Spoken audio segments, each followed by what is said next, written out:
सिर्फ अपने दोस्तों से मिलने के लिए। मजाक मस्ती, घूमना फिरना, पार्टी, ये सब उसे बहुत पसंद था। तीसरी थी राधा, जिसे स्कूल जाना, पढ़ाई करना, माँ की सहायता करना, दूसरों की हमेशा मदद करना पसंद था। एक दिन माँ मीरा से, मीरा यहाँ जरा मेरी मदद करो। नहीं माँ, तुम्हें तो पता है ना, मेरा जन्म छोटे मोटे काम करने के लिए नहीं हुआ है, और अभी तो मैं मैगजीन पढ़ रही हूँ। अरे कभी तो मदद कर दिया करो, आज नहीं तो कल शादी के बाद सबको काम करना ही पड़ता है। क्या शादी के बाद माँ? मैं तो ऐसे इंसान से शादी करूँगी जो बहुत ही ज़्यादा अमीर हो, जैसे कि मैगजीन में दिखाते हैं। फिर तो मेरे घर में नौकर चाकर होंगे, तो मुझे कोई काम करने की ज़रूरत ही नहीं होगी, और मैं अपनी लाइफ अपने तरीके से जी पाऊँगी।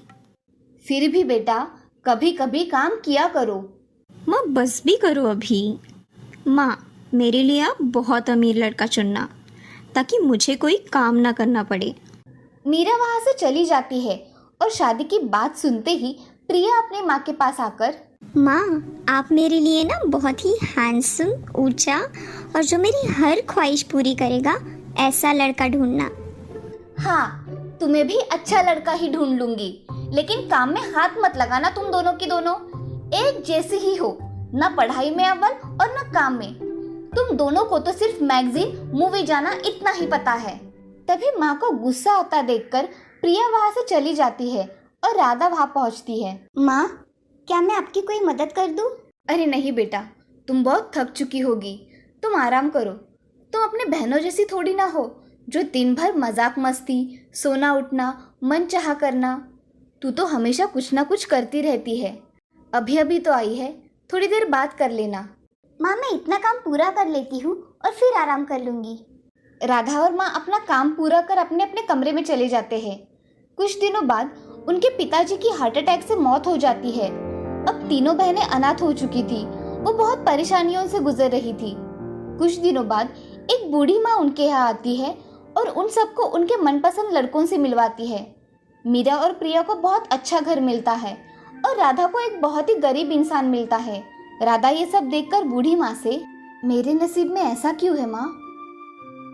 राधा, तुम्हें बहुत जल्द ही पता चलेगा कि तुम्हारे नसीब में ये क्यों है। शादी के बाद मीरा का अच्छे अच्छे कपड़े पहनना, गहने पहनना, बड़े बड़े होटल्स में रहना, ये सब चल रहा था। तो दूसरी ओर प्रिया पार्टीज करना, मूवी जाना, अपने दोस्तों के साथ घूमने जाना, ये तो और जोरों से चल रहा था। तीसरी ओर राधा अपने पति के साथ बहुत मेहनत कर रही थी। 2-3 साल बाद मीरा रोते हुए प्रिया को फोन लगाती है और उसे मदद मांगने लगती है। प्रिया देखो ना, मुझे लगता था कि पैसा ही सब कुछ होता है, लेकिन आज हमारे घर पुलिस आई थी। मेरे पति ने बैंक में बहुत बड़ा फ्रॉड किया है और इसीलिए पुलिस ने हमारी सारी प्रॉपर्टी जब्त कर ली। दीदी, मैं खुद आपको फ़ोन करने वाली थी।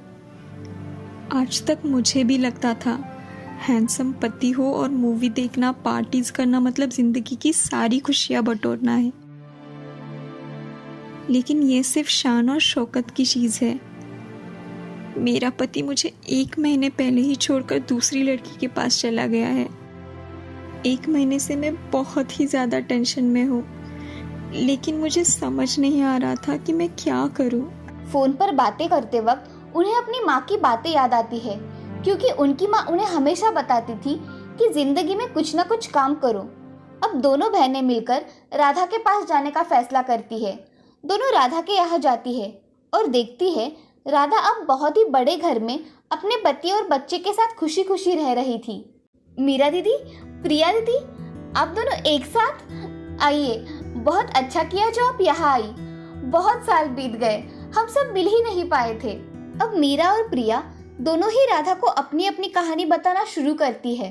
राधा सब सुन लेती है और राधा अपनी बहनों से, दीदी जो हुआ सो हुआ, अब आप लोग माँ के बताए हुए रास्ते पर चलने की कोशिश कीजिए, मेहनत कीजिए, काम कीजिए और अपनी जिंदगी बदलने की कोशिश कीजिए। मीरा और प्रिया दोनों भी अपनी छोटी बहन राधा के बताए हुए रास्ते पर चलने के लिए तैयार होते हैं और राधा के साथ खुशी खुशी रहने लगते हैं। इस कहानी से हमें ये सीख मिलती है कि ऊपर से सुंदर दिखने वाली हर चीज अच्छी ही होती है ऐसा नहीं होता। इसीलिए मेहनत करना बहुत जरूरी है।